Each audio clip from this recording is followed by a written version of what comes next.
రేవంత్ రెడ్డి అని అడిగినాం, సప్పుడు లేదు.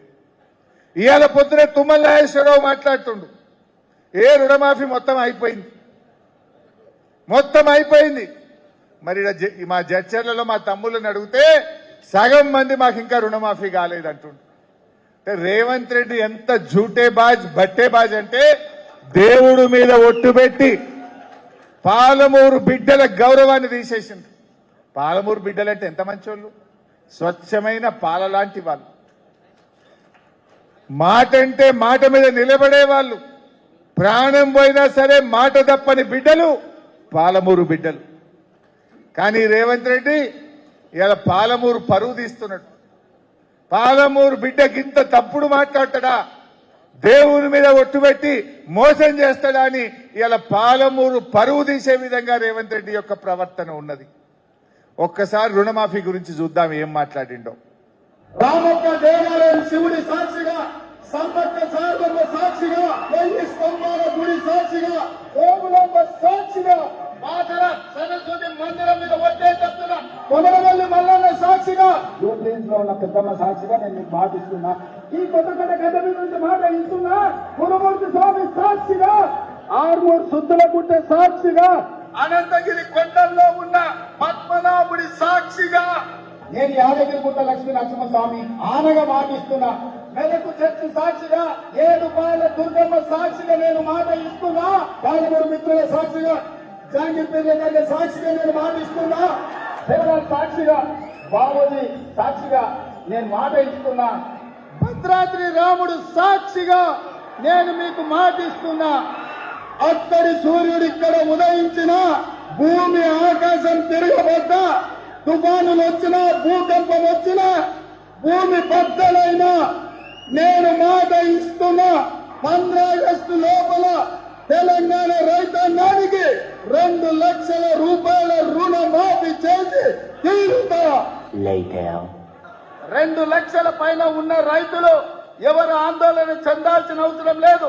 2 లక్షల పైన రుణమా ఉన్నవాళ్ళు 2 లక్షల పైన ఉన్న రుణాన్ని మీరు బ్యాంకులో చెల్లించండి.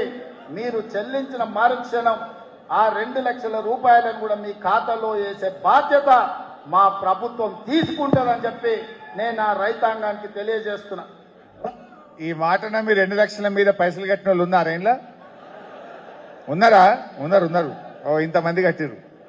పాపం ముఖ్యమంత్రి కదా, అందుకే అప్పటికి ఇంకా ఆయన రంగు బయట వాళ్ళే. ఇప్పుడు అర్థమైంది, అడేసాలు అయిపోయింది.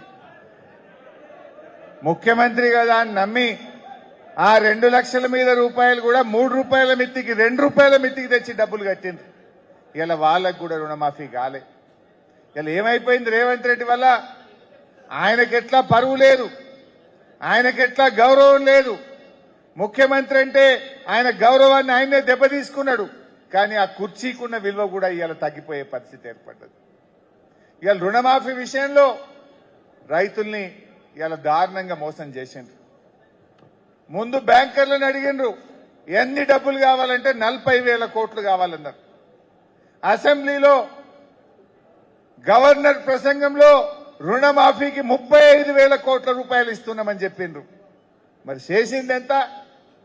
19,000 కోట్లు. చెప్పుడు 21, నిజంగా అయింది 19-20 అయింది అంతే. అంటే గవర్నర్ చెప్పించింది ఒకటి, చేసింది ఒకటి, ఏమి చేయకుండానే మొత్తం అయిపోయిందని చెప్పి చేతులు కాబట్టి ఇలా రాష్ట్ర రైతాంగాన్ని ఏ రకంగా మోసం చేసిండ్రో మీ అందరికీ అర్థమవుతా ఉంది. ఇది రుణమాఫీ సంగతి.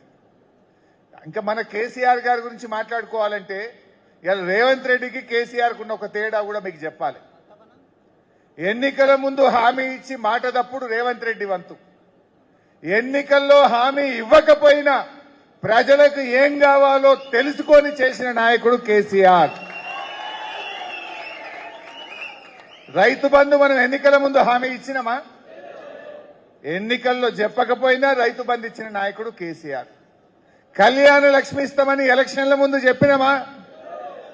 కానీ ఎస్సీ, ఎస్టీలు, బీసీలు, మైనారిటీల కష్టాలు చూసి ఈ దేశంలో ఎక్కడ లేని పథకం కళ్యాణ లక్ష్మి తెచ్చింది మన కేసీఆర్. కేసీఆర్ కిట్ ఇస్తామని మనం ఎన్నికల ముందు చెప్పినామా? చెప్పకపోయినా ఆడపిల్లల కోసం పేదింటి ఆడపిల్లల కోసం కేసీఆర్ కిట్ పథకాన్ని తెచ్చిండ్రు. Ambedkar overseas scholarship, SC ST BC పిల్లలు విదేశాల్లో చదువుకోవాలని ఎన్నికల్లో హామీ ఇవ్వకపోయినా 20 లక్షల రూపాయలు ఇచ్చిన నాయకుడు మన కేసీఆర్. ఇట్లా చెప్తే ఒక 100 లిస్ట్ చెప్పొచ్చు మనం. అంటే ఎన్నికల్లో చెప్పి మాట తప్పుడు రేవంత్ రెడ్డి వంతు, ఎన్నికల్లో హామీ ఇవ్వకపోయినా ప్రజల కోసం చేసుడు మన కేసీఆర్, మన బీఆర్ఎస్ పార్టీ యొక్క గొప్పతనం. దీన్ని మన కార్యకర్తలు మనం గట్టిగా కింద చెప్పుకోవాల్సినటువంటి అవసరం ఉంది. ఇక రైతులకు వద్దాం. ఇవాళ రైతు వంచన సభ పెట్టిండు రేవంత్ రెడ్డి. అది ఆశీర్వాద సభ కాదు, రైతు వంచన సభ నా దృష్టిలో. రెండవది రైతు బంధు. ఏం చెప్పిందే రైతు బంధు? ఎన్నికల ముందు 15,000 చెప్పిందా? 15,000. మరి ఇచ్చింది ఎంత? 12,000. అవి ఎన్నిసార్లు ఇచ్చిండ్రు? ఒక పంట మొత్తానికే 9,000 ఎగ్గొట్టిండు. ఒక పంట 3 ఎకరాలే ఇచ్చిండు. ఒక పంట 2 ఎకరాలే ఇచ్చిండు. వాళ్ళు చెప్పిన ప్రకారంగా మొత్తం లెక్క తీస్తే 29,300 కోట్లు ఇలా కాంగ్రెస్ పార్టీ రైతు బంధు పేరిట రైతులకు బాకీ పడ్డది. 29,300 కోట్లు. నేను అడుగుతా ఉన్న చర్చల నుంచి, రేవంత్ రెడ్డి గారు, నువ్వు ఇవాళ పెట్టుకున్న నీ రైతు వంచన సభలో ఈ 29,300 కోట్లు ఎప్పటిలోగా ఇస్తావో తెలంగాణ రైతాంగానికి చెప్పాలని డిమాండ్ చేస్తా ఉన్నాం. నువ్వు రైతులకు బాకీ పడ్డ ఈ 30,000 కోట్ల రైతు బంధు డబ్బులు ఎన్ని రోజుల్లోగా ఇస్తావో ఇవాళ రైతులకు చెప్పాలని తెలంగాణ రైతుల పక్షాన, బీఆర్ఎస్ పార్టీ పక్షాన ఇవాళ నేను రేవంత్ రెడ్డి గారిని అడుగుతా ఉన్నా. మీ జిల్లాలో ఒక మంత్రి ఉంటాడు, జూపల్లి కృష్ణారావు. ఆయన ఏం మాట్లాడతాడో, మతి ఉండి మాట్లాడతాడో, మతి లేక మాట్లాడతాడో నాకైతే అర్థం కాదు. నేను మొన్న గిదే ముచ్చట అడుగుతా ఆయన అంటాడు, ఏమయ్యా హరీష్ రావు, మేము బోనస్కి ఇచ్చినని పైసలు కాదు, మేము 3 సార్లు ఎగ్గొట్టినాయి అన్నాడు. 3 సార్లు ఎగ్గొట్టినా అని ఒప్పుకున్నాడు. కానీ మేము ఇచ్చిన బోనస్, రైతులకు ఇచ్చిన బోనస్ పైసలంతా కాదు మేము ఎగ్గొట్టింది అన్నాడు. నువ్వు ఇచ్చిన బోనస్ ఎంత? నీ బోనస్ బోగస్ అయింది. ఎలక్షన్ల ముందు అన్ని పంటలకు బోనస్, ఎన్నికలైనాక వరి పంటకే బోనస్, ఒక్క ఏడాది తిరగంగానే సన్నాలకే బోనస్. ఇప్పుడు ఈ సంవత్సరం ఆ సన్నాల్లో 33 రకాలు కాదు 7 రకాలకే బోనస్. అన్ని పంటలకేలి, వరికేలి, సన్నాలకేలి, 33కేలి 7 రకాల సన్నాలకు వచ్చింది. పోనీ అదన్న కరెక్ట్ ఇచ్చిండ్రా? 2 వానకాలాలు ఇచ్చిండ్రు, 2 యాసంగిలు ఎగ్గొట్టిండ్రు. మొన్న యాసంగి బోనస్ వచ్చిందా? అంతకుముందు యాసంగి బోనస్ వచ్చిందా? ఇచ్చింది అంతా తిప్పి తిప్పి కొట్ట 2-3 వేల కోట్లు. మీరిచ్చిన బోనస్ 2-3 వేల కోట్లు, మీరిచ్చిన బోనస్ 3,000 కోట్లు అయితే ఎగ్గొట్టిన రైతు బంధు 30,000 కోట్లు. మరి ఏమంటుండి జూపల్లి? మేము ఎగ్గొట్టింది బోనస్ అంత కాదంటుండు. నువ్వు ఎగ్గొట్టింది 30,000, ఇచ్చింది 3,000. ఇప్పటికైనా సరి చేసుకో మిస్టర్ జూపల్లి కృష్ణారావు అని చెప్పి నేను మనవి చేస్తా ఉన్నా.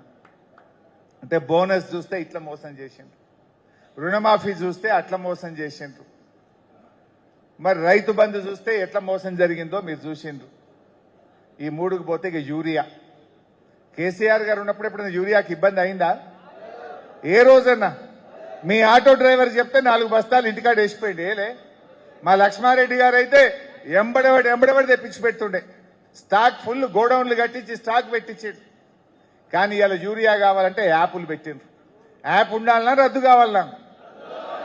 యాప్ ఉండాలన్నా రద్దు కావాలన్నా? ఇది మొత్తం తెలంగాణ రైతులు చెప్తున్న మాట. నిజంగా షాపుల యూరియా ఉంటే యాప్ ఎందుకు? షాపుల యూరియా లేదు కనుక యాప్ పెట్టి ఎగ్గొట్టడానికి డ్రామా. ఈ యాప్ కథలు ఎందుకు? షాపుల యూరియా లేదు కనుక